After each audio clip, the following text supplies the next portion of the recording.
For Kingston, the Islands. I just want to know if the Leader of the Opposition cashed his rebate check that he would have received. Would he like to table his bank statements to prove to us whether or not he did?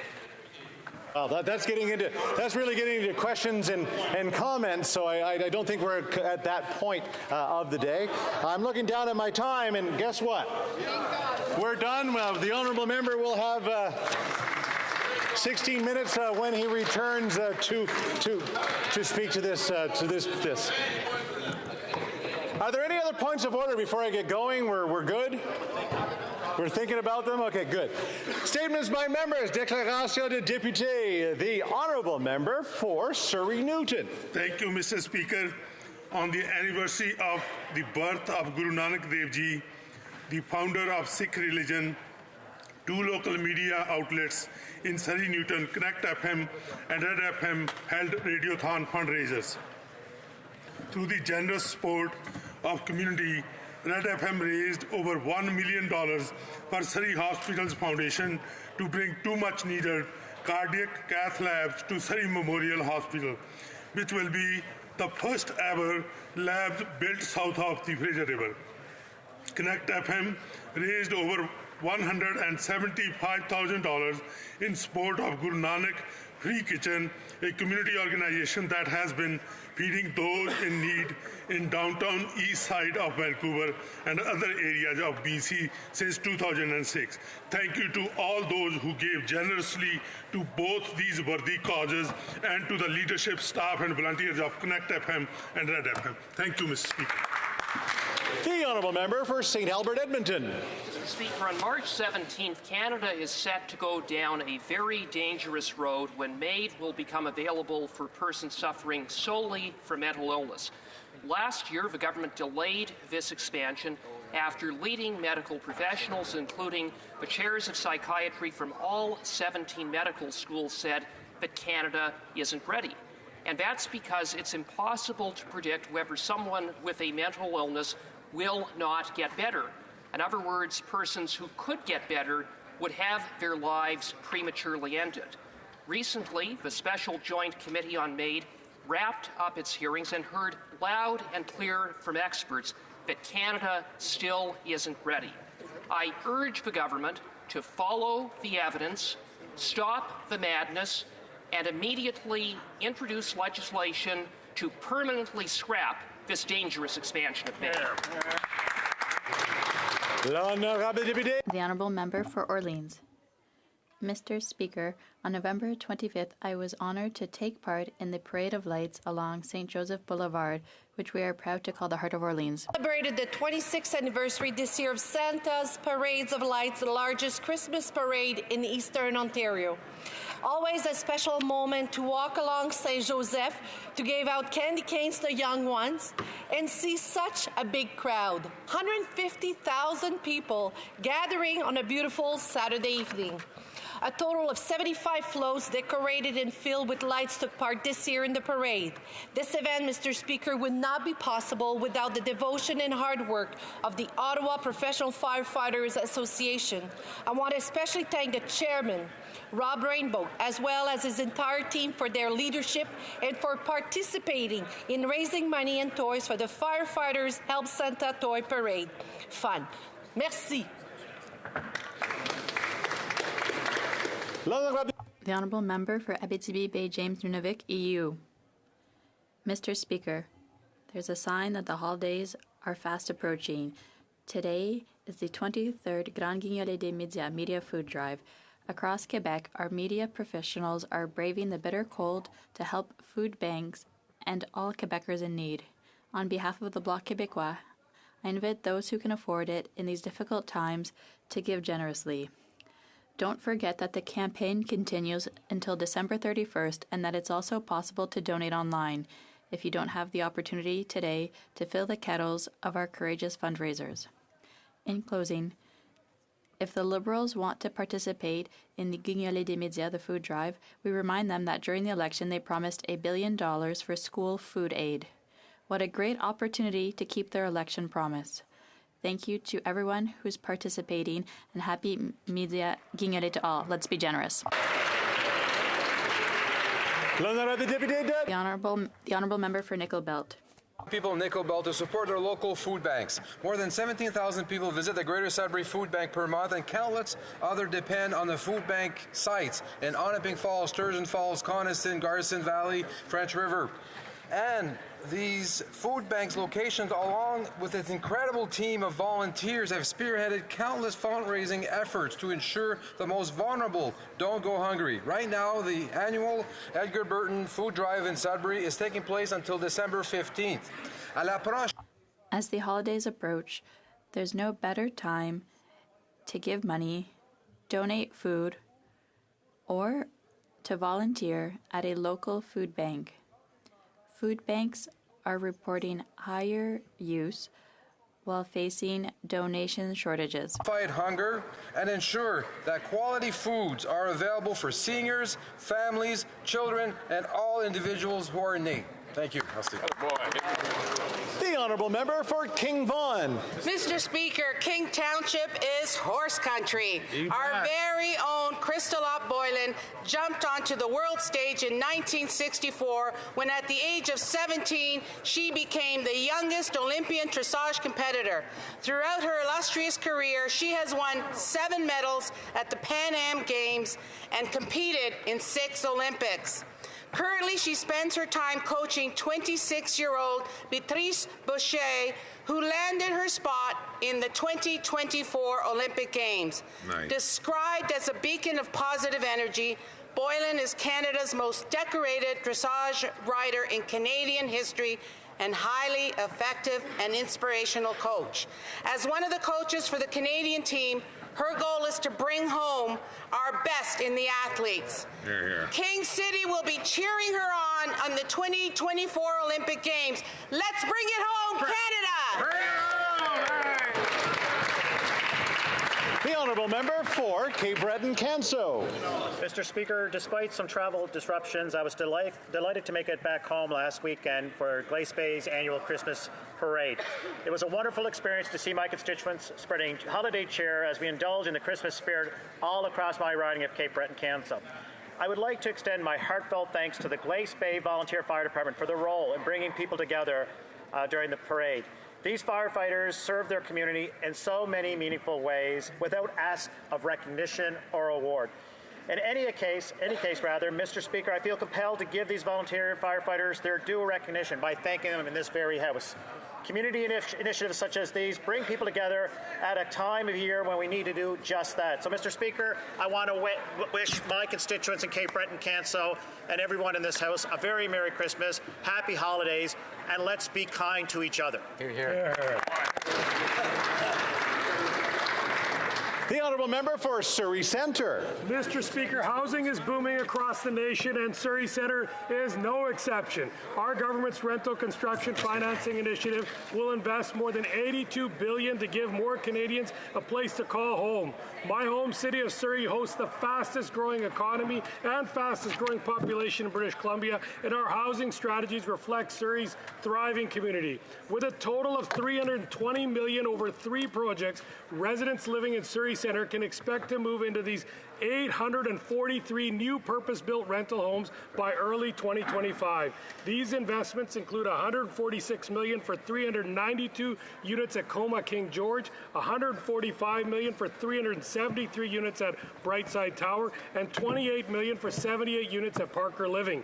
And these are on top of the already 94 homes built in Surrey Centre under the Rapid Housing Initiative for a total of 932 homes in Surrey Centre alone.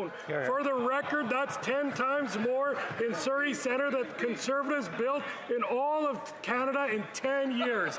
Mr. Speaker, don't believe a word that the Leader of the Opposition says. He talks a lot, but his resume is rather small, even if we increase...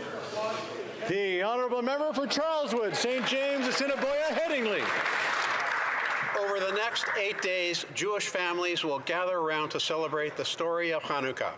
Judah and a small group of Maccabean rebels represent a triumph of light over darkness. Each night, with each new candle, the menorah gets just a little bit brighter. This year, the hope of Hanukkah is needed more than ever as Jews are once again forced to suffer at the hands of the monsters who are trying to destroy them. That's right. Jews have seen countless oppressors who have sought to extinguish our culture and traditions, but each time the Jewish people have endured. We will persist, and those who seek our destruction will never succeed.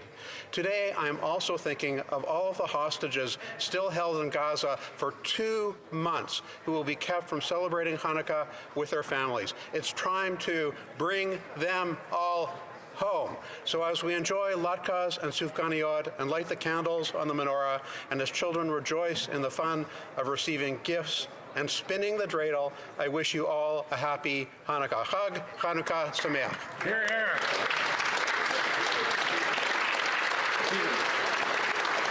Honourable member from Humber River Blackfeet. Thank you very much, Mr. Speaker. Today I would like to acknowledge Mr. Jimmy Lai, a 75-year-old UK citizen imprisoned in Hong Kong. Mr. Lai has been a leading pro-democracy campaigner in Hong Kong since 1989. He is a well-known and high-profile advocate for democracy, and he's been an outspoken critic of human rights violations by the government of China. For this work, Mr. Lai has been subjected to a barrage of criminal prosecutions and currently faces life in prison. Mr. Lai was first arrested in August 2020 and has now been in prison continuously for 3 years. On December the 18th, he will face trial under the controversial China's Law on Safeguarding National Security in Hong Kong Special Administrative Region. No person should be prosecuted for standing up in defense of universal human rights, freedoms, and democracy and media freedom. I stand in solidarity with Mr. Jimmy Lai and call for his immediate and unconditional release. Thank you very much. The Honourable Member for Beauce. Mr. Speaker, Canadians are using food banks at record levels, but the Bloc Liberal Coalition is doing nothing to reduce food prices. We introduced a common-sense bill, C-234, to reduce production costs directly at the farm gate, but the Prime Minister instructed his Liberal senators to vote against the bill in the Senate. This morning, an annual report confirms that by 2024, the average family's food bill will rise by more than $700. Canadians are cutting back on groceries and reducing the quantity and quality of the food they buy, replacing it with less nutritious alternatives. Children and seniors, who are the most vulnerable, deserve to eat healthy, nutritious food, but the government maintains its carbon tax that is making Canadians poorer. After 8 years, food prices aren't the only increase Canadians are facing. The cost of housing is skyrocketing. Conservatives will continue to fight the Bloc Liberal Coalition in order to lower prices for all Canadians so they can enjoy the holiday season, unlike the coalition that wants to ruin Christmas for everyone. The Honourable Member from Red Deer Mountain View. Colleagues, it's a pleasure to rise in the House and speak about some very pressing matters. Times are hard for Canadians. A new food report out today shows Canadians will be paying an extra $700 to feed their families. The Senate amendment of Bill C-234 that would have provided farm families with a much-needed break from the carbon tax now has its passage in limbo after the Prime Minister lobbied his appointed senators in order to protect his minister. The Prime Minister could care less about how his policies have created two classes of Canadians, those who pay the carbon tax and those that don't. First Nations are taking the government to court, arguing that the carbon pricing regime of this Prime Minister unjustly and disproportionately impacts their communities and that they will be worse off. It's time to take the carbon tax off farmers, First Nations, and families. After 8 years of this Prime Minister, it's time for common sense Conservative government. This Prime Minister is just not worth the cost. The Honourable Member from Sault Ste. Marie. Great news, Speaker. Our government has launched the union-led advisory table. Chaired by the President of the Canadian Labour Congress, B. Brusk, this table includes additional labour leaders from across Canada and across industry sectors. It will play an essential role in providing advice on emerging challenges and opportunities in the labour market, including on matters of automation, energy transition, housing needs, and worker shortages. Specifically, this panel will advise on how now to identify the needs of workers in transitioning sectors, help skilled workers in changing industries access training for in-demand jobs, and promote continuous skill development for workers and ensure that these programs are accessible to a diverse and inclusive workplace, Mr. Speaker. I know that the efforts of this table will help workers across Canada, including in my riding of Sault Ste. Marie. Workers and labour movements have helped shape Canada into this great country that it is and will continue to do so for the ambitious future forward. Well said. The honourable member from Edmonton Strathcona. Mr. Speaker, I am a proud Albertan. My grandfather, Bert McCoy, was a pioneer in oil and gas. My brother, my husband, all worked in the oil and gas sector. And while I am a proud Albertan, I am very concerned with our uncertain future. Albertans need a sustainable future with a healthy environment and a diversified economy. But to do this, we need federal leadership and support, because Danielle Smith and the Conservatives are taking us backwards.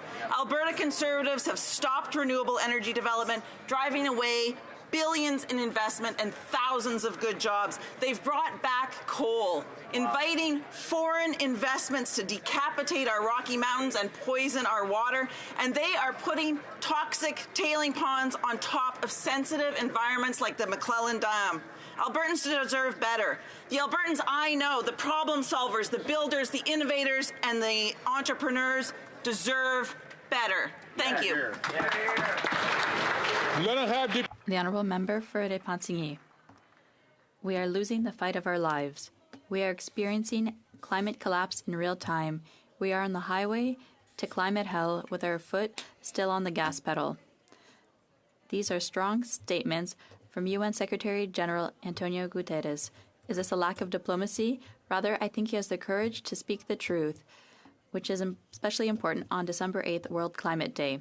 Describing countries that increase fossil fuel production as dangerous, throwing oil on the fire, I would add that in Canada, they do so disguised as firefighters.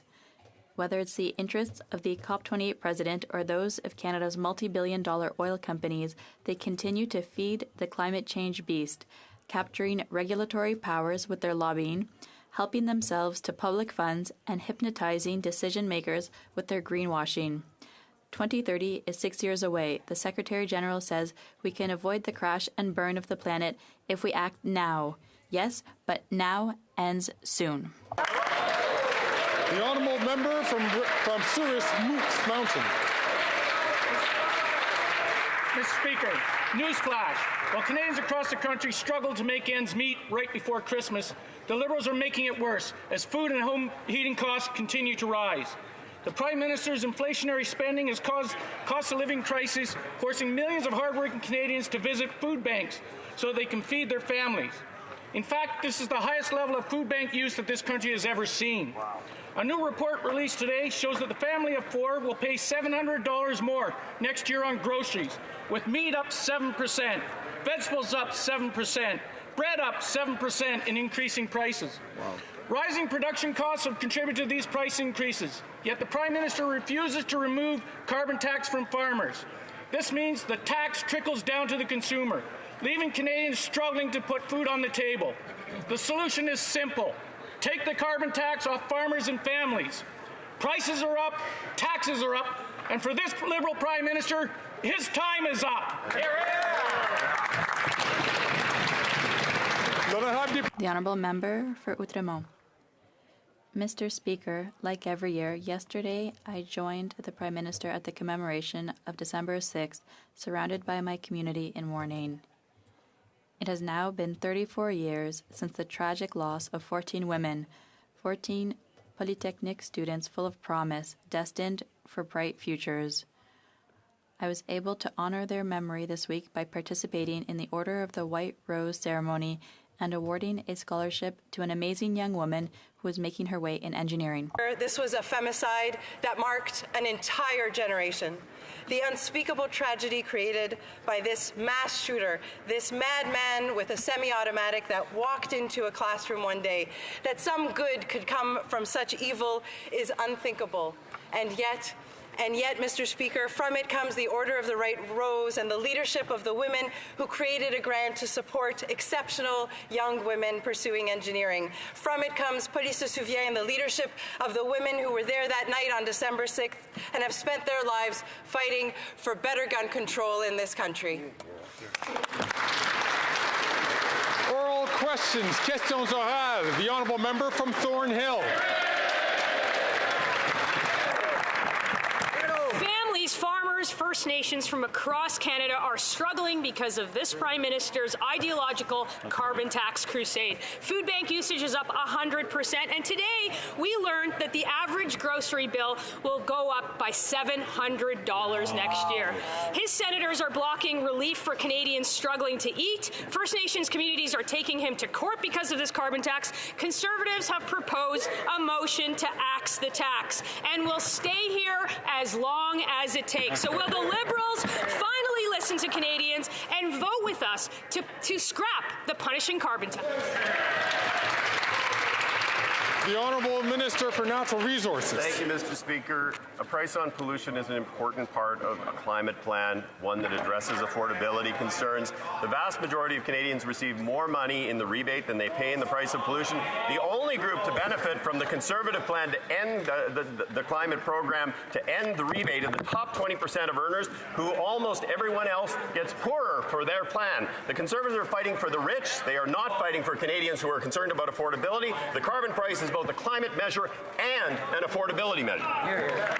The honourable member from Thornhill. Some talking points, but I'll take that as a no. Not only are they not going to vote against our motion, but they're going to also quadruple the carbon tax on gas, groceries, and home heating. Instead of voting to take the tax off of farmers, this desperate Prime Minister spent his weekend calling Liberal senators to manipulate a vote that he already lost in this House. Senators gutted the bill, betraying farmers, and then his caucus lost their minds over a plan to make them work overtime unless they axe the carbon tax. So why won't they keep their hands out of everyone else's pockets and finally axe the tax so Canadians can put food on the table? The Honourable Government House Leader.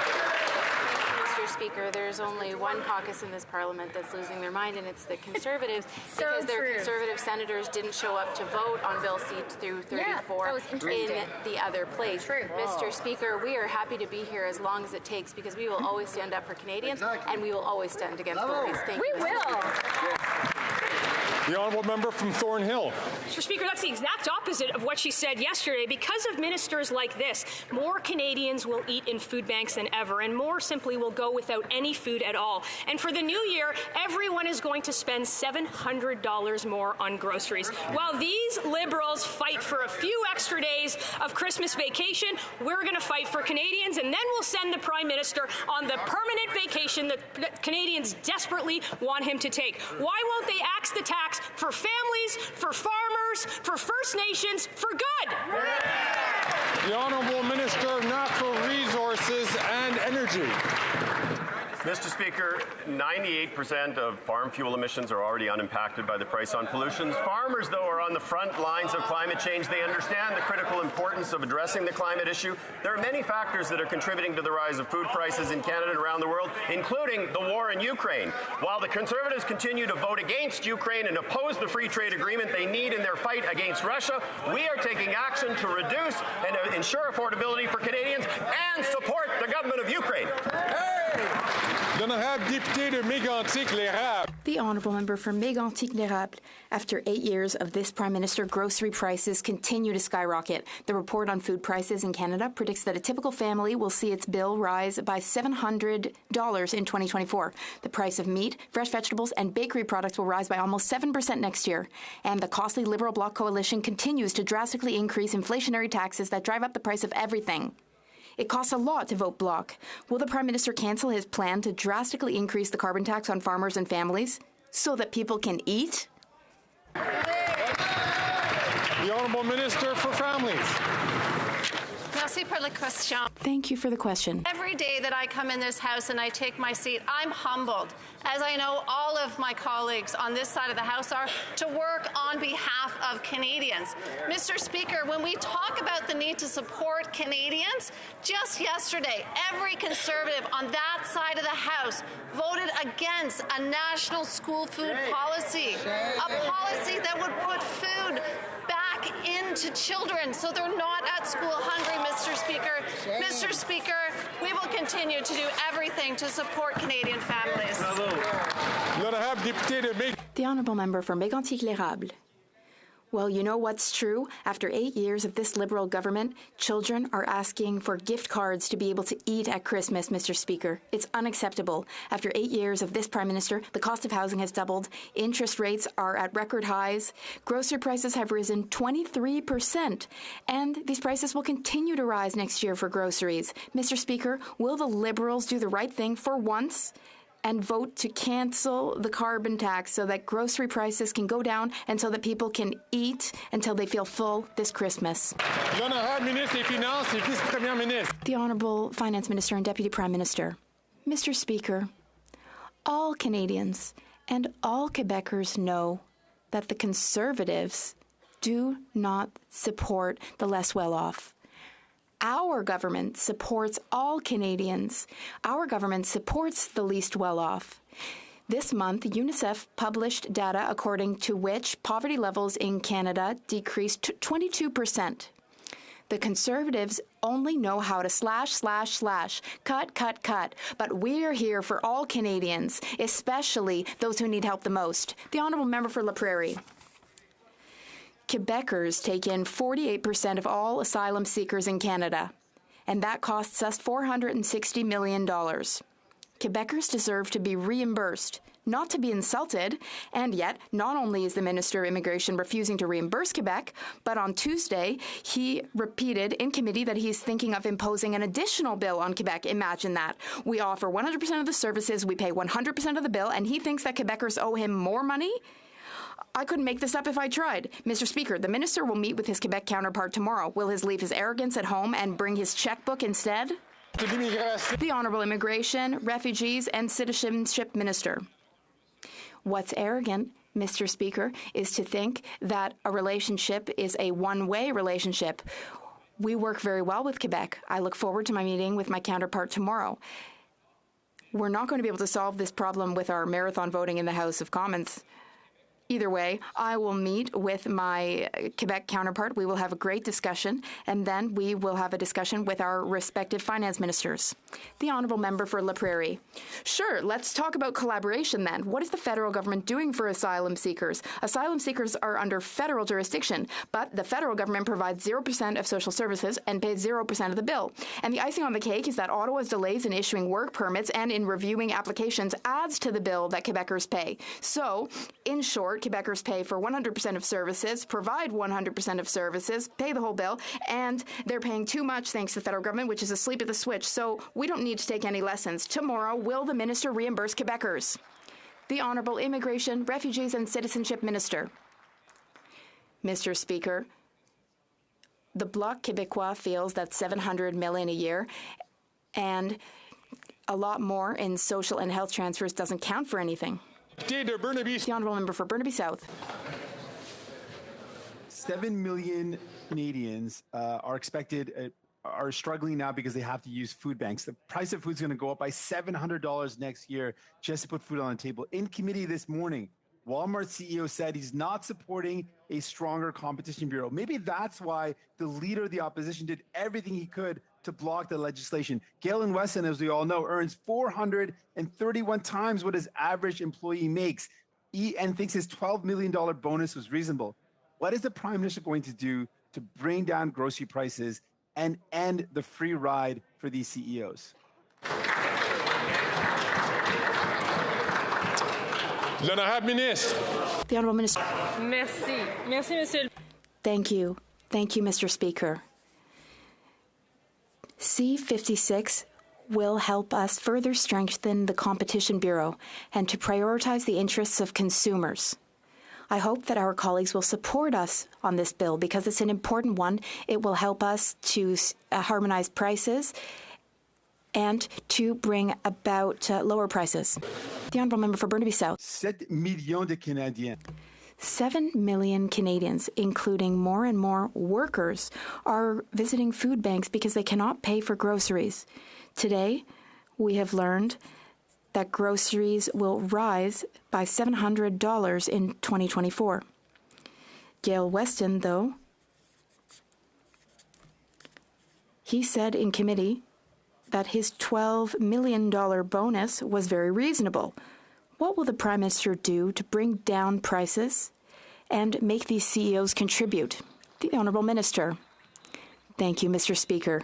Mr. Speaker, we are keeping an eye on the measures taken by grocery prices, including harmonizing prices, price freezes, and sales.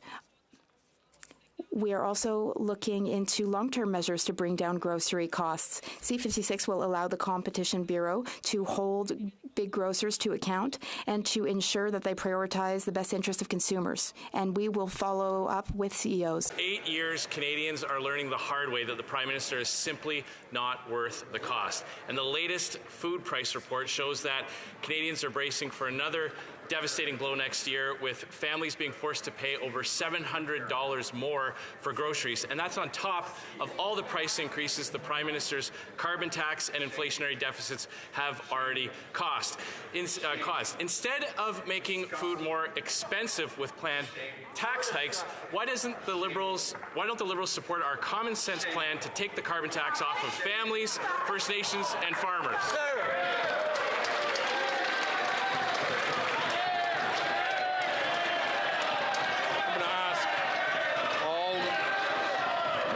All members please to wait their turn to have their opportunity to speak. The Honourable Minister for Families, Children and Social Development.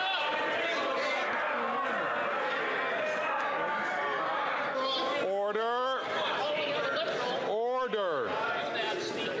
The Honourable Minister for Families, Children and Social Development. Mr. Speaker, well, the Conservatives continue to do all that they can to paralyze government. We are here to work on behalf of Canadians and happy to do so, Mr. Speaker. We will continue to make the necessary investments in our social programs, in Canada Child Benefit, in our $10 a day National Early Learning and Child Care Program. These programs are transformational for Canadian families, saving them hundreds of dollars each and every month. Mr. Speaker, we'll continue to work hard on behalf of Canadian families. The Honourable Member from Regina Capel. The transformation that this government has caused to families is that working people now have to go to food banks after 8 years of this Prime Minister. Let me read you a quote from that food price report. Canadians are reducing their expenditures on groceries, either by reducing the quantity or quality of food they are buying. This is unbelievable. This is in Canada. We used to have a high quality of life, especially for working people, and now those people with jobs are having to put water in their milk or literally go hungry. Do the Liberals not realize what they've done to this country, and when will they finally take the tax off so food prices can come down?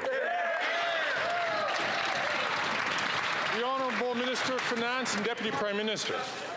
Mr. Speaker, we will take no lessons from the Conservatives when it comes to supporting the least vulnerable in Canada.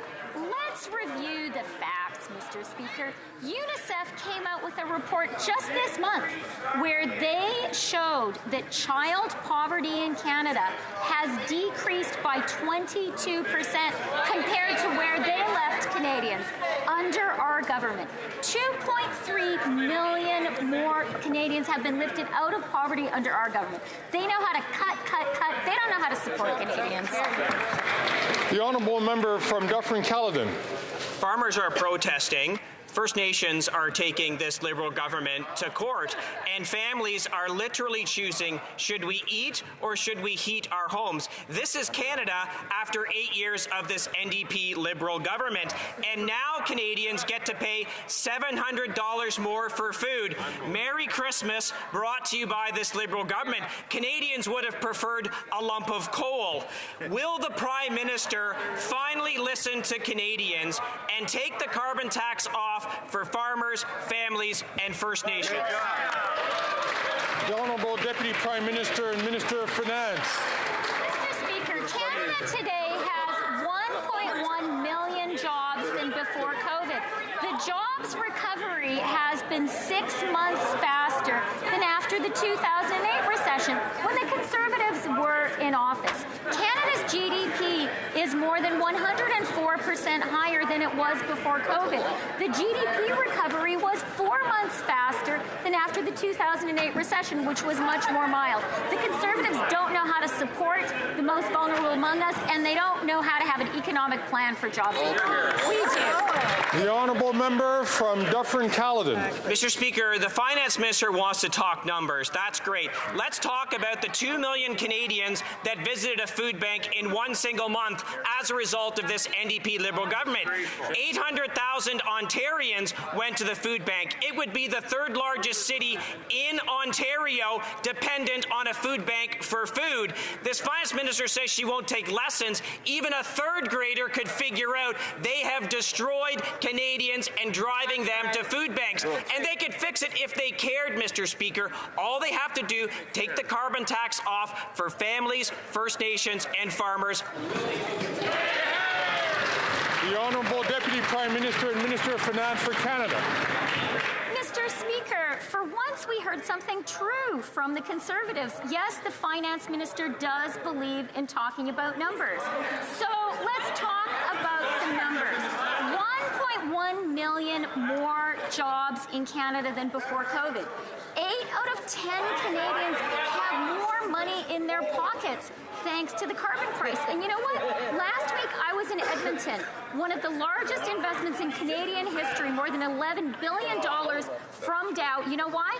Because of our price on pollution. That's what the Dow CEO told us was underpinning his investment. The Honourable Member from l'Honorable Député de Portneuf-Jacques-Cartier. The Honourable Member for Portneuf-Jacques-Cartier. Well, with Christmas around the corner, it seems that it would have been common sense to give a little help to Canadian families. Our motion today calls on the government to leave more money in the pockets of Canadian workers. With the help of the Bloc Québécois, the Liberals want to drastically tax even more with their carbon tax. Will the Prime Minister cancel his plan to increase the carbon tax on the backs of our farmers and our Canadian families? The Honourable Minister. Thank you, Mr. Speaker. Mr. Speaker, I'd expect more from the 2023 Conservatives, but no, because in 2023 they have opposed workers' rights, they have opposed measures for housing, they're against climate change, they're reopening the abortion debate with C-311, and they're even betraying Ukraine, Mr. Speaker.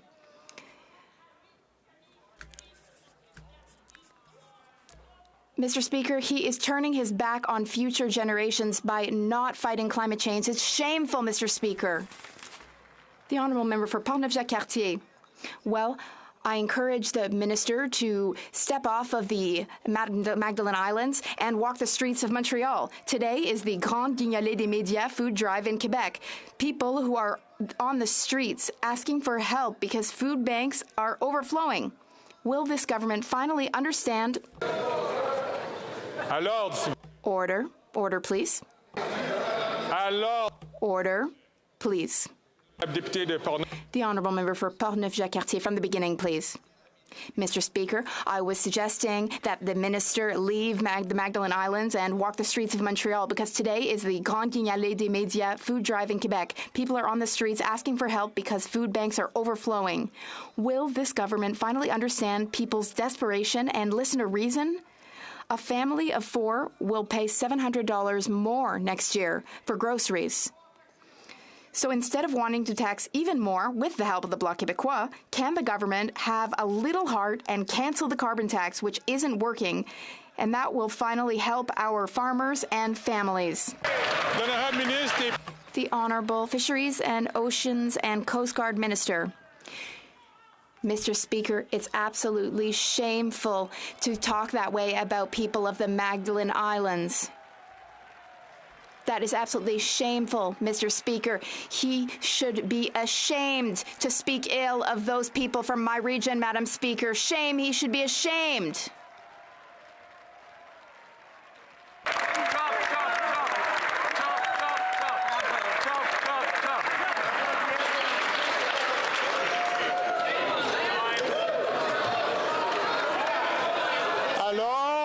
Order.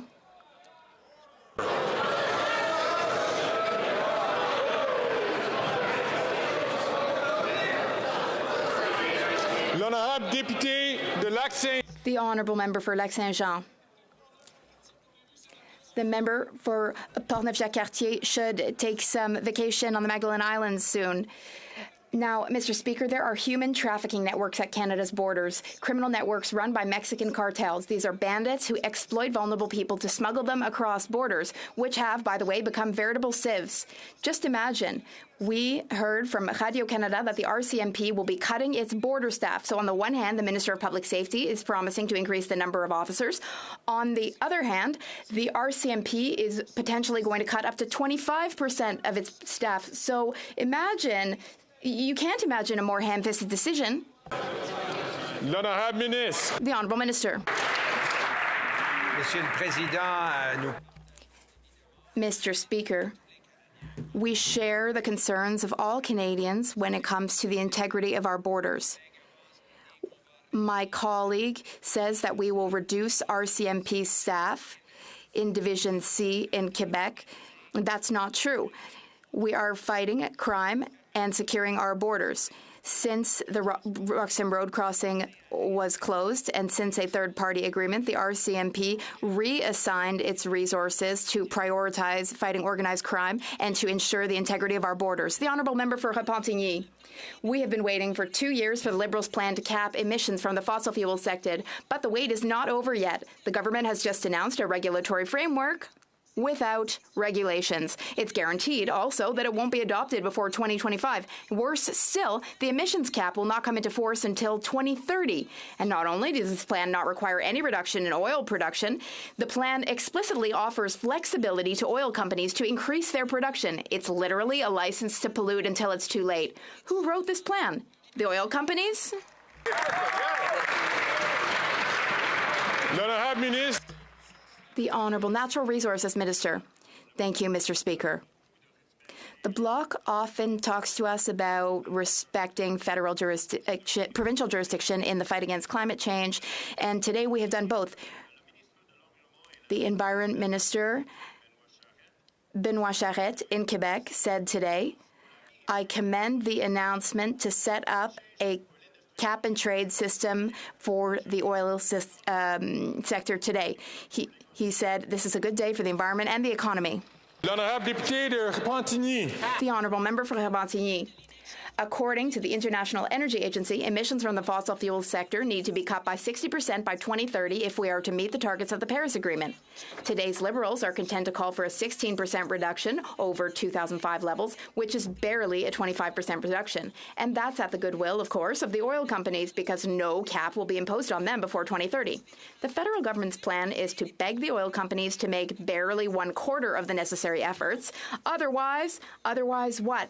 Otherwise, nothing at all, no consequences at all. So how can the Liberals announce this without feeling ashamed? The Honourable Natural Resources and Energy Minister. Mr. Speaker, Canada implemented a very ambitious plan. And it may in fact be the most detailed plan in the world to fight climate change. Today, we announced the first cap on the oil sector. We're the first in the world to do so. We're a world leader in this. We're a world leader in fighting climate change, and we are doing so in a way that guarantees that we will have a strong, prosperous economy in the future. The Honourable Member from Hastings, Lennox and Addington.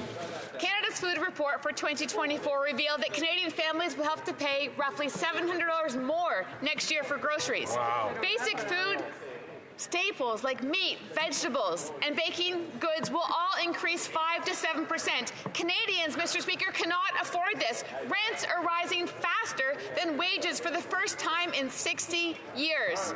Mr. Speaker, will this Prime Minister, for once in his political life, listen to Canadians and axe the carbon tax for businesses, for farmers, for First Nations, and for families for good?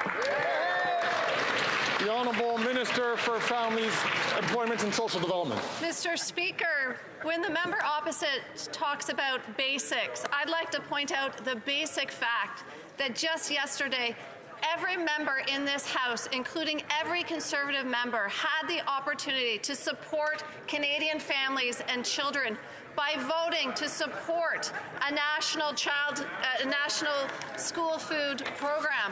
And what did they do, Mr. Speaker? Every single one of them voted against it, Mr. Speaker.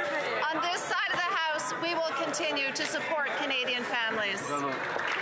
The Honourable Member from Hastings, Lennox and Addington. Mr. Speaker, it's no wonder food bank usage and the need for food programs are exploding because this Prime Minister's taxes are directly making food prices more expensive. That's right. The rising cost of everything is not sustainable for Canadians. After 8 long years of this Prime Minister and its NDP enablers, families are forced to choose between paying rent and putting food on the table.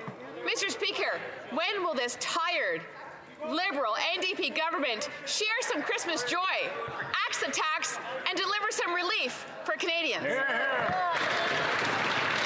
The Honourable Parliamentary Secretary to the Minister of Environment. Thank you very much, Mr. Speaker. On this side of the House, we have solutions, not slogans. Solutions for fighting climate change and solutions for affordability, Mr. Speaker. I appreciate the question since it gives me the opportunity on this side of the House to announce it on the same week as our government committed to a 75% reduction in methane emissions from oil and gas. As of today, we are the first oil and gas producing nation to put a cap on oil and gas emissions, Mr. Speaker. On this side of the House, we have solutions. Solutions for climate change. Solutions for affordability. When will the Conservatives admit that the only facts that they've got are those of wealthy oil executives? The Honourable Member from Dauphin Swan River. After 8 years, Canadians can't afford to eat because of this Prime Minister's carbon tax. A new report shows that a family of 4 pays $700 more next year on groceries. The Prime Minister had a chance to lower grocery bills by removing the carbon tax on farmers. But once again, he proved he is not worth the cost. The Prime Minister spent the weekend working to gut Bill C-234 to keep the carbon tax on. Will the Prime Minister finally listen to Canadians and take the carbon tax off of farmers, First Nations, and families? The Honourable Deputy Prime Minister and Minister of Finance. Mr. Speaker, a UNICEF report released this month shows the truth that child poverty in Canada is down 22% under our government. But you know who is driving up prices? Vladimir Putin. He's driving up the price of fuel and of food. And you know what? The member opposite has the privilege of representing a rural Manitoba constituency. It was Ukrainian Canadians who settled Canada's prairies, and we owe it to the people of Ukraine to support them today and not betray Ukraine as the Conservatives have done. The Honourable Member from Victoria. Mr. Speaker, the Liberals are patting themselves on the back for their botched emissions cap. After 2 years of delays, they've announced a watered-down oil and gas cap that won't even cut emissions enough to meet the Liberals' own target, only the Conservatives' old target. The same Conservatives who don't even believe this is a crisis. The Liberals are throwing young people's futures under the bus to make life easier for oil and gas companies. Will the minister get serious and fix the emissions cap? Yes. The Honourable Minister for Natural Resources and Energy. Thank you, Mr. Speaker. Today was an important day. Canada became the first oil and gas producer in the world to put a cap on oil and gas emissions on a trajectory to reduce to net zero by 2050. It is important in our fight against climate change. It is important in ensuring the long-term competitiveness of the oil and gas sector as we decarbonize and ensure that the products that we are producing are ultra-low carbon. I would say Pembina today said Canada is showing leadership by getting the economy ready for a net zero future. Clean Energy Canada said Canada should be commended for putting in place the world's first national oil and gas emissions cap by a major fossil fuel producing country. The honourable member from Timmins James Bay. The people of Attawapiskat continue to suffer a brutal housing crisis. Now there's serious questions about their water supply, and with winter hitting hard, a serious crisis is looming. We remember the winter of 2011 when Attawapiskat asked the Conservatives for help, and the Conservatives falsely blamed them for ripping off taxpayers and then expelled a democratically elected council. But under the Liberals, there's just been vague promises and no action. As this winter hits, will the government send a team to assess the situation on the ground and help find a solution for the people of Attawapiskat? The Honourable Minister. Thank you, Mr. Speaker. And I want to thank the member opposite for his unwavering advocacy for the people of Attawapiskat. I've met extensively with Chief and Council and many members of Attawapiskat. Indeed, the department is working closely with the community to make sure they have the tools they need, not just in the short term as winter bears down, but in the long term so the community can move forward with their identified priorities. The honourable member from Etobicoke Centre. Mr. Speaker, my question is to the Minister of International Trade on the Canada-Ukraine Free Trade Agreement. I've been speaking with Ukrainian Canadian Congress branches across Canada, and they've been telling me how important this agreement is, both to Canada's economy, to Ukraine's economy, and to Ukraine's rebuild. Now, it's been over a week since the Ukrainian Canadian Congress wrote to the leader of the Conservative Party to express their disappointment in the fact that every single Conservative MP voted against the agreement and to urge them to support it. Still, Conservatives oppose it. Could the minister reassure Canadians that despite Conservative opposition and obstruction, this government will stand with the Ukrainian people until they win? The Honourable Minister for International Trade. Mr. Speaker, Ukrainians have a word for the Conservative position on the Canada-Ukraine Free Trade Agreement. Nitsa. Nonsense. It's nonsense to call this agreement woke. It's nonsense to not stand up for Ukraine's sovereignty. It is nonsense to suggest that this agreement puts a price on pollution on Ukraine, because they've had a price on pollution since 2011. Absolutely. President Zelensky wants this agreement. The rest of this House voted for this agreement. Why won't the Conservatives vote for this agreement? The honourable member from Hitton Meadows, Maple Ridge. Mr. Speaker, after 8 years of this Prime Minister, British Columbians are having a tough time making ends meet. Mortgages and rents are among the highest in the world. Gas prices, they're the highest in North America. Inflation on groceries have led to the longest lineups ever at food banks. As a former BC MLA, I've seen the light and hope that this NDP Liberal government will also show some common sense and axe the tax. Will the Prime Minister listen to Canadians and take the carbon tax off of farmers, First Nations, and families? The Honourable Minister for Natural Resources and Energy. Thank you, Mr. Speaker. I find the question coming from the Honourable Member very interesting, given that he was a member of the caucus of the BC Liberal government that put in place the carbon price in British Columbia.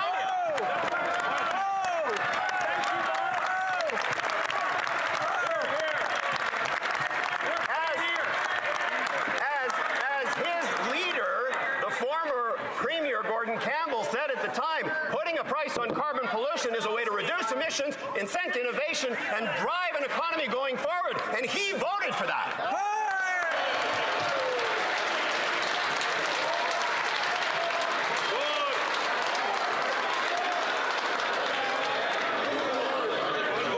The honourable member. Order. Order.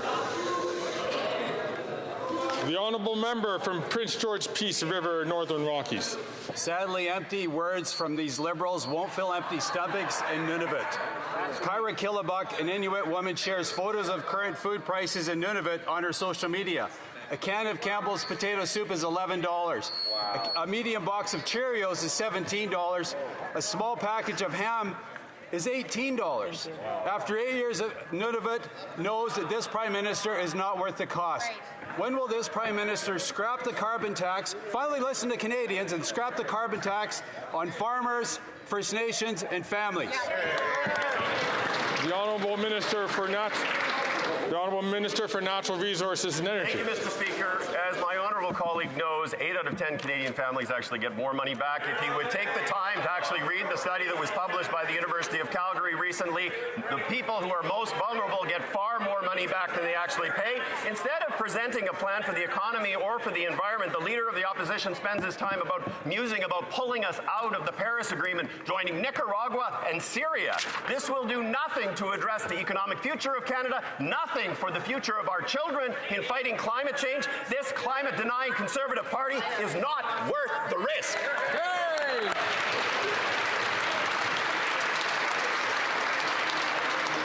The Honourable Member from King Vaughan. Mr. Speaker, Christmas is coming and Canadians are struggling to put food on the table. Since 2016, there's been an 82% increase in the number of workers in Ontario who are using food banks.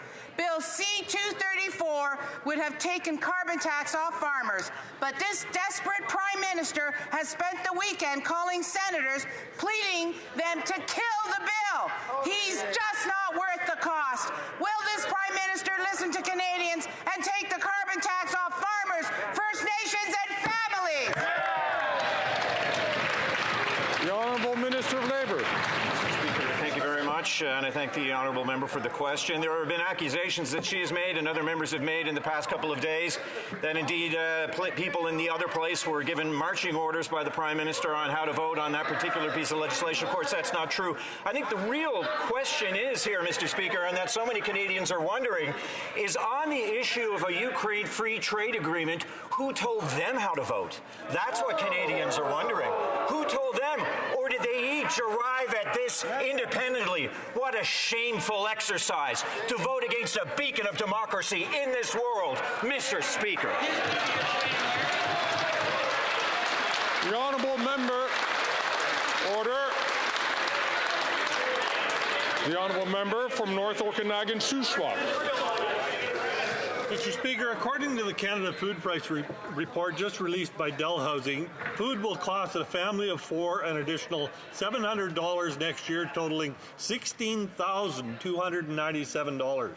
After 8 years of this NDP Liberal government, Canadians are being forced into the highest level of food bank use in history, proving this Prime Minister is not worth the cost as he plans to quadruple his penalizing carbon tax. Will the Prime Minister listen to Canadians and finally take the carbon tax off of farmers, First Nations, and families trying to heat their homes? Right. The Honourable Parliamentary Secretary to the Minister for the Environment and Climate Change.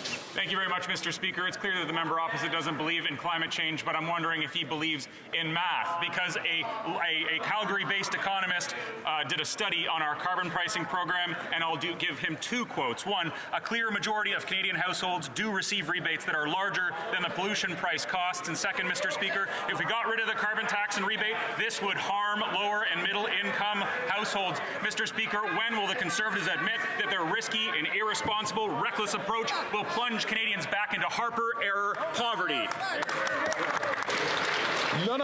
The honourable member for Drummond.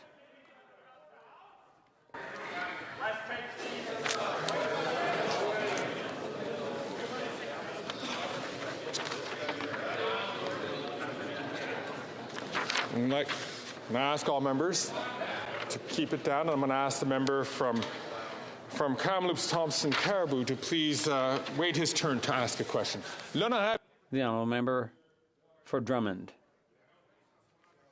The announcement by the CEO of the CBC, Catherine Tate, that 600 employees will be laid off is a disaster. It's a disaster for the news, especially regional news, for Quebecers' culture, for democracy, and of course for the people who work there.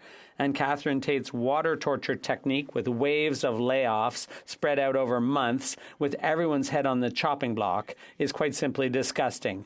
And the managers have the nerve to want to give themselves Christmas bonuses. It's disgraceful. Does the Minister of Heritage still have confidence in Catherine Tate? The Honourable Minister of Heritage.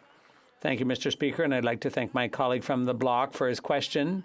Clearly, the public broadcaster gets support from taxpayers, and it's accountable to Canadians, and I would invite the management of CBC to answer the questions people have these days about what's going to happen to the news. We've always been there to support a strong public broadcaster from coast to coast to coast, and we're watching what's happening in Quebec and in all French-speaking communities, and we will always stand up for the CBC.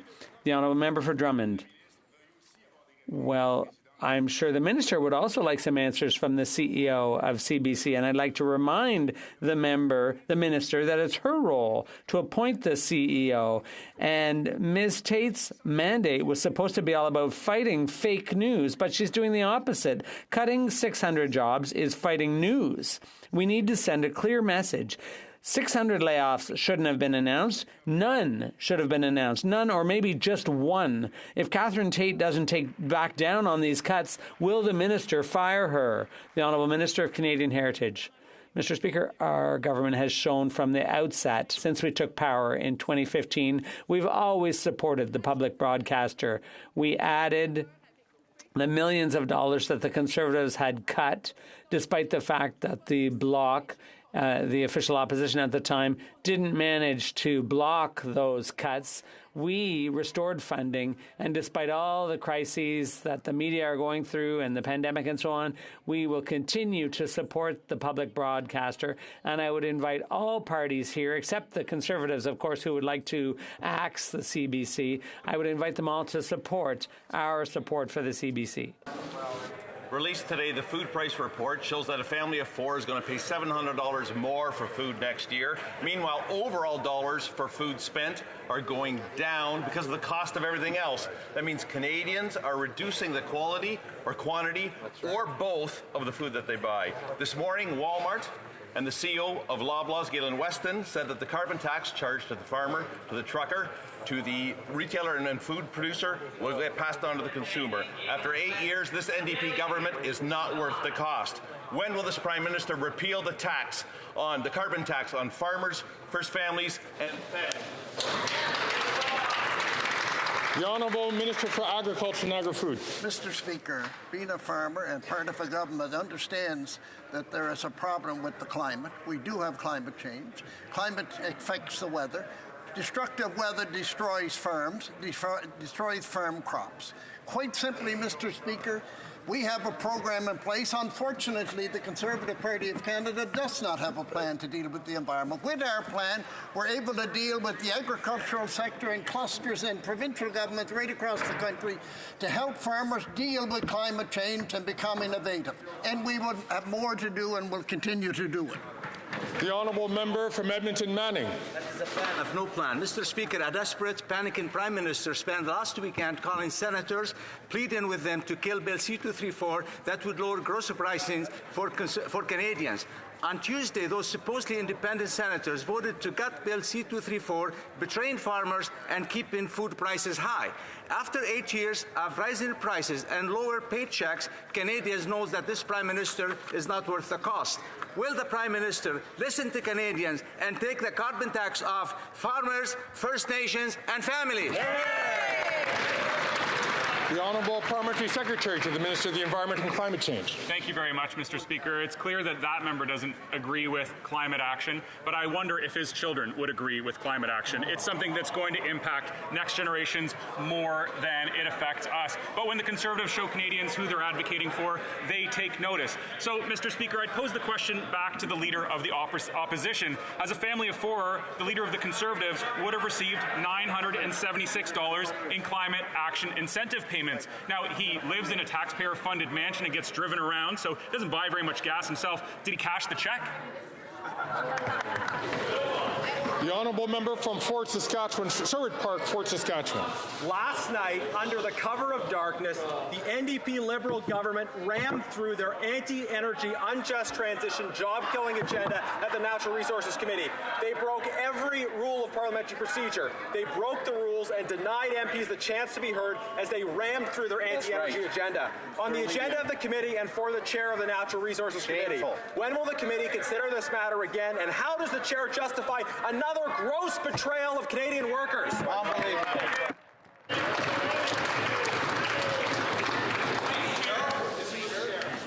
As members know, this question was put to the chair of the committee. The chair of the committee is, I see the vice chair standing up, the honourable member from Lakeland. Mr. Speaker, the chair in Calgary Skyview MP should be ashamed and will pay for his choice to betray his constituents. Bill C-50 is the top-down global just transition that will end 170,000.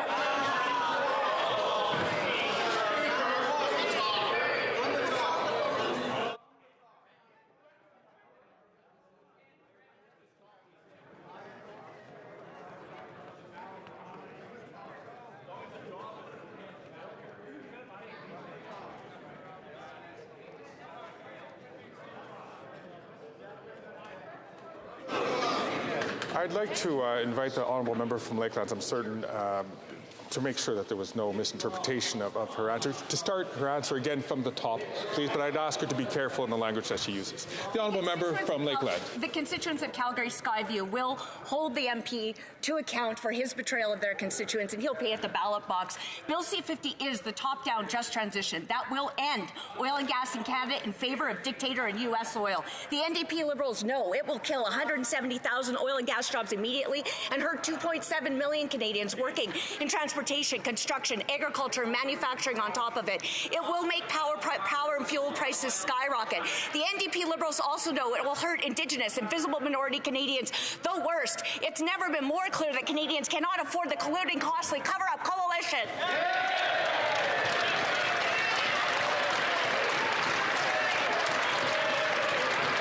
Order. The honourable member. Alors, s'il vous plaît. Order, please.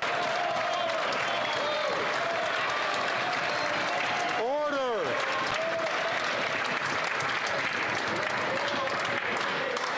The honourable député. The honourable member for Alfred Pallon.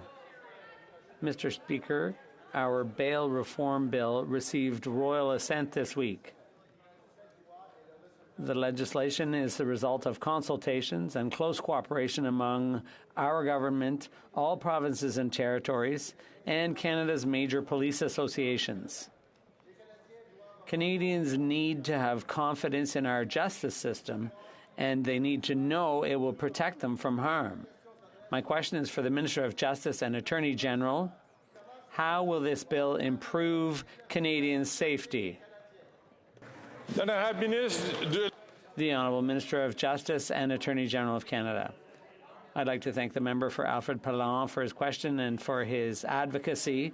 As a representative in this House, as a father, and as a Canadian, community safety is one of my top priorities. Bill C-48 has now received royal assent. This bail reform bill will keep violent repeat offenders off our streets. Liberals will continue to fight crime and its root causes to keep our communities safe. All provincial and territorial premiers have called for action, and police associations as well, and the municipalities. We delivered. Thank you. The honourable member for Mégantic-l'Érable. Mr. Speaker, the RCMP plans to cut staffing at the Quebec border. We know that Quebec cartels, however, are more active, and people could get through the cracks. More and more people are dying of drug overdoses, and gangsters are not stupid. They do reconnaissance. They know that the borders are easy to cross. And they're watching staffing levels. So could the minister instruct the RCMP to keep staffing levels up to protect Quebecers and Canadians at the border? The Honourable Minister of Public Safety. Mr. Speaker, I've had a lot of discussions with senior members of the RCMP about strengthening our presence on the border and protecting the integrity of our borders. This is an issue that this government takes very seriously. I've also discussed this with Secretary Mayorkas, my U.S. counterpart, and I can assure the member that the number of officers at the border dealing with organized crime and border safety will not go down. From South Shore St. Margaret's. China's economic Cold War of taking over strategic Canadian industries has claimed another victim. After 8 years, this NDP Liberal government has turned a blind eye. I'm going to ask all members to please only call out when they have their time to speak. The honourable member from South Shore St. Margaret's from the top, please. China's economic Cold War of taking over strategic industries in Canada has claimed another victim. After 8 years, this NDP Liberal government has turned a blind eye to this national security threat. First, China got the Prime Minister to fast-track their acquisition of Neo-Lithium and 3 other lithium companies. Now China is trying to buy Canada's only rare earth mining company, Vital Metals. That's right. China will take all the product to China, leaving Canadian firms without a supply. Yep. Will the Prime Minister invoke the Investment Canada Act now, review this deal, and protect Canadian resources? The Honourable Parliamentary Secretary to the Minister of Innovation. Mr. Speaker, our government will always stand up for Canadian workers and Canadian industries. Our government has been clear from day one we'll always welcome foreign investment and trade that encourages economic growth, innovation, and employment opportunities in Canada. We know that economic security is national security. This bill will implement the ICA, brings forward improvements so our government can act more quickly when required. Thank you very much. The honourable member from Cypress Hills Grasslands.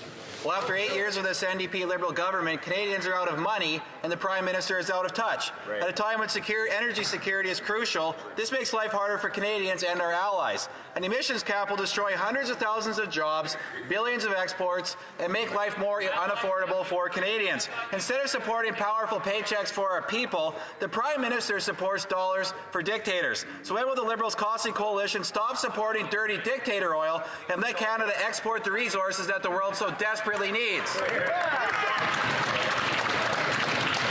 The Honourable Minister for Natural Resources and Energy. Mr. Speaker, I would start by noting that actually the importation of oil is half the level now than it was under Stephen Harper, so maybe he wants to check some of his facts. The cap on oil and gas production is about reducing emissions in line with what science tells us that we must, but doing so in a manner that will enhance the economic competitiveness of the sector, ensuring that we actually are decarbonizing the industry such that the barrels of oil and the natural gas that Canada will sell to the world will be the lowest carbon content of barrels of gas. I would point to successes recently of an $11.5 billion Dow facility, a net zero petrochemical facility in Alberta, and many. The honourable member from Vaughan Woodbridge. Thank you, Mr. Speaker. Canadian workers built this country, and it's Canadian workers who will meet the challenges of our time. We believe that workers don't just need a seat at the table where decisions are made, they should lead it. This is the idea behind the Sustainable Jobs Act. It's why we tabled C-58 to ban replacement workers, and it's why we launched the union-led advisory table this week. Of course, the Conservatives continue to oppose every effort to bring workers to the table because they're scared of workers. Can the Minister of Labour share how our government continues to bring workers to the table to find solutions to the challenges of our time despite Conservative obstruction? Thank you, Mr. Speaker. The Honourable Minister for Labour. You know what? Thank you, Mr. Speaker. Yeah, yesterday we brought together Labour leaders from all across the country at our new union-led advisory table, which will advise the government on some major macroeconomic issues that have real kitchen table consequences on a lot of workers in this country, namely the energy transition, climate change, the housing crisis. We will do that at this table in the same way that we will with C-50, an 11-page bill that the opposition has found 20,000 reasons to oppose to prevent workers from having a say at the table. 20,000 reasons. What are they so afraid of? Why are they so afraid of workers, Mr. Speaker? Here, here. The honourable member from Esquimalt Sandwich Souk. Anti-2S LGBTQI plus crimes, hate crimes in Canada are up 80%. So what my community needs right now is action to help keep people safe, especially the most marginalized. Thousands of Canadians have already called on the government to implement the recommendations in the white paper on the status of trans and gender diverse people. But trans and gender diverse organizations need resources now. Will the Minister of Women and Gender Equality commit to stable funding for trans and gender diverse-led organizations to make sure that they can push back against hate and violence? Hear, hear. The Honourable Minister for Women and Gender Equality. Thank you so much, Mr. Speaker, and I want to thank the member for his work, for the white paper, for all he does for the community. And the answer is yes, Mr. Speaker. We will always support trans communities. We will always support queer communities across this country. This is why we have a $100 million plan, a 2S LGBTQI action plan, that puts money in the hands of those on the front lines who are helping those communities. We will always be on the side of those communities on this side of the House. Thank you, Mr. Speaker. The honourable member from Kitchener Centre. Mr. Speaker, in the 2 years since the PM promised an oil and gas cap, today we learned what Big Oil's 2,000 meetings with this government got them. It got them a so-called cap that's going to allow oil and gas production to go up. It's going to allow carve-outs for Big Oil to buy their way into compliance using the excess profits they've gouged from Canadians. And it's going to allow for a weaker oil and gas target than even the insufficient one that this government had previously set for them.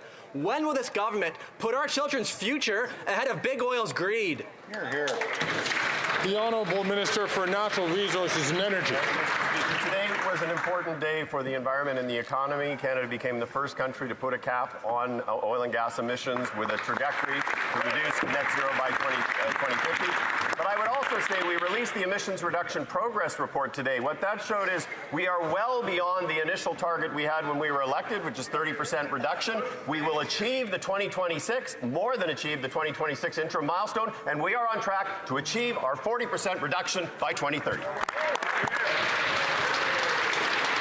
Although this brings to the end of question period, I'd wish to draw the attention of members to the presence in the gallery of the Honourable Jeremy Harper, Speaker of the Yukon Legislative Assembly.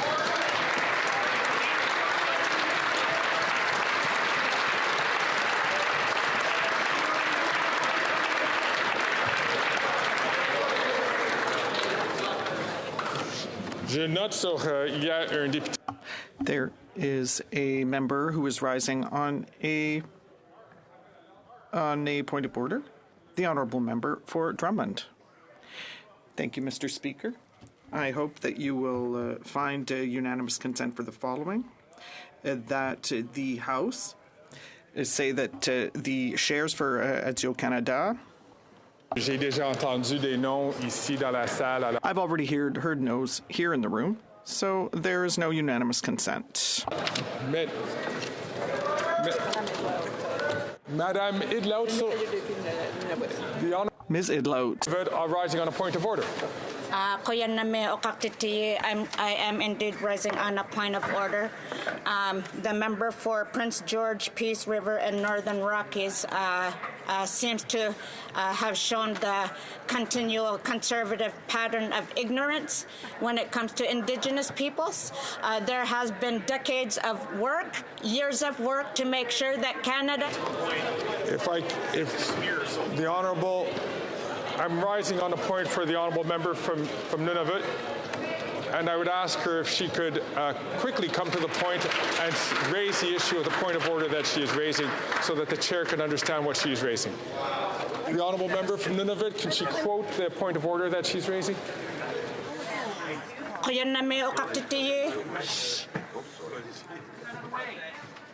I'm rising on a point of order based on a question that was raised by the member for Prince George, Peace River, and Northern Rockies.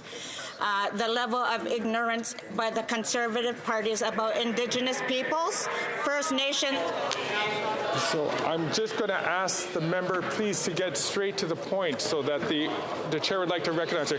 For the final time, could the Honourable Member from Nunavut please raise the point of order that she wants to raise?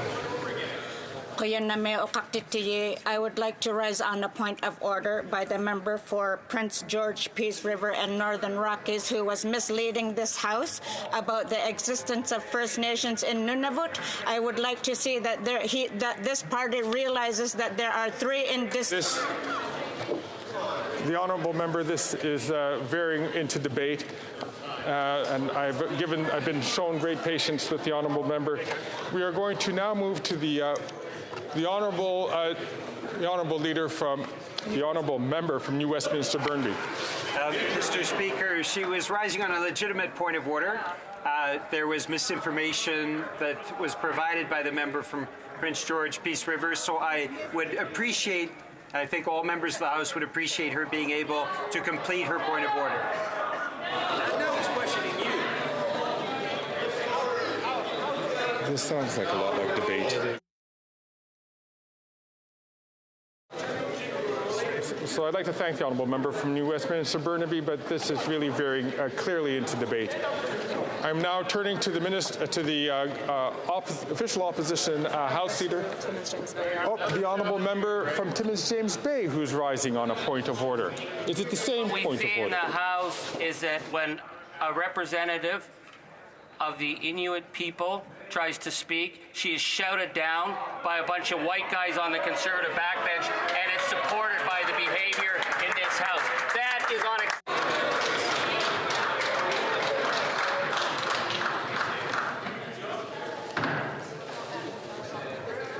All honourable members, this is moving well into debate. I thank members for raising the issue. The point of order there's been no point of order that has been raised. The honourable point of order, the member from Sherwood Park, Fort Saskatchewan. Mr. Speaker, the member for Timmins James Bay frequently tries to shout down the Indigenous woman in our caucus from Lakeland at the Natural Resources Committee. So again, this is sounding like debate. I'm moving on to the member from Regina Capel to ask the weekly Thursday question of the Government House Leader. I would like to ask the Government House Leader if she can inform the House as to the business for the rest of this week and into next week. I do note that today is the final supply day, and that means that this evening we'll be dealing with the supply bills. You may know by now that Conservatives have put on a number of opposed items in an effort to highlight the pain that the Liberal carbon tax is imposing on Canadians who are struggling with food prices at grocery stores. I would like to take this opportunity to let the Government House Leader know that we can wrap all of that up very quickly if she will do everything she can to ensure that the Senate repeals its amendment, gutting Bill C-234, which would have the effect of taking the carbon tax off of farmers to bring grocery prices down. If she would commit to doing that, we could deal with the supply bill this evening in an orderly and timely manner. If not, in order to